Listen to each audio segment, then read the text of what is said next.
Bwana mambo vipi? Naitwa Mr. House Decoration. Bwana ile nyumba yetu ya Temeke ambayo tunaifanyia renovation kwa sasa hivi, naweza kusema tupo kwenye stage ya kupaua kama ambavyo nilivyoeleza, lakini kuna elimu ambayo natamani niitoe kwa wadau wangu ili mpate kuelewa. Unajua mambo ya ujenzi yana hasa kwenye hizi nyumba za renovation zinakuwa zina strategy zake, zina kuvunja ukuta. Kwa hiyo leo nataka nikupe akili ambayo huwa tunatumia kwenye kuvunja kuta ambazo hatuzihitaji. Kwenye nyumba za renovation ukivunja ukuta, ukipiga nyundo, unaweza ukapata matokeo mabaya, yani ukatoa crack, ukasababisha crack sehemu nyingine.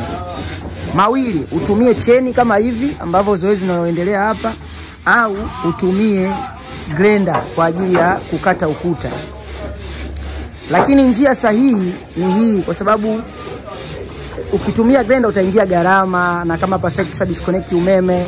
Kwa hiyo hii ndio njia ya asili, lakini ni njia ambayo ni salama na ni sahihi sana na haina gharama. Kwa sababu hapa utanunua diski, ukitumia grinder utanunua diski. Hapa ununui diski, hapa mchawi ni cheni tu, ambayo ni cheni ya pikipiki. Unaenda unainunua labda kwa shilingi 2000, 3000, unaweza kufanya jambo lako. Na tumekata sehemu zote. Hii nyumba sehemu nyingi ambazo unavoziona tumekata na hii nyororo ya pikipiki. Nyororo ya pikipiki sio gharama. Ukienda kwa mafundi pikipiki, hii inakuwa ni used. Kwa hiyo unanunua tu kwa shilingi 2000 nyororo kama uwapo, na unaendelea kufanya jambo lako. Unakata kuta zako kama hivyo. Ukishatengeneza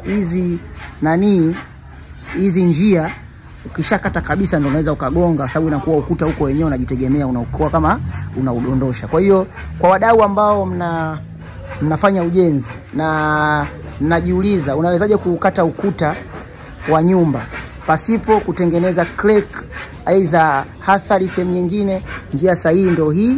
Ama unaweza kutumia grinder kwa ajili ya kukata, lakini itakugharimu kwenye swala zima la diski.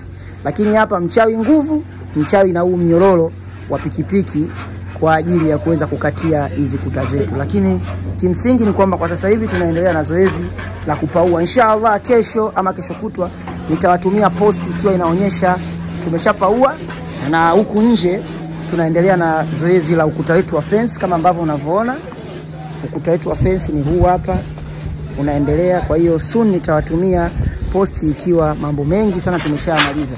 Tushajenga gebo la mbele lishajengwa, gebo la kule pembeni lishajengwa. Kwa hiyo tunasubiria kupaua, tupige rangi, fisha body, and then mambo mengine yaendelee. Naitwa Mr. House Decoration. Don't forget to subscribe.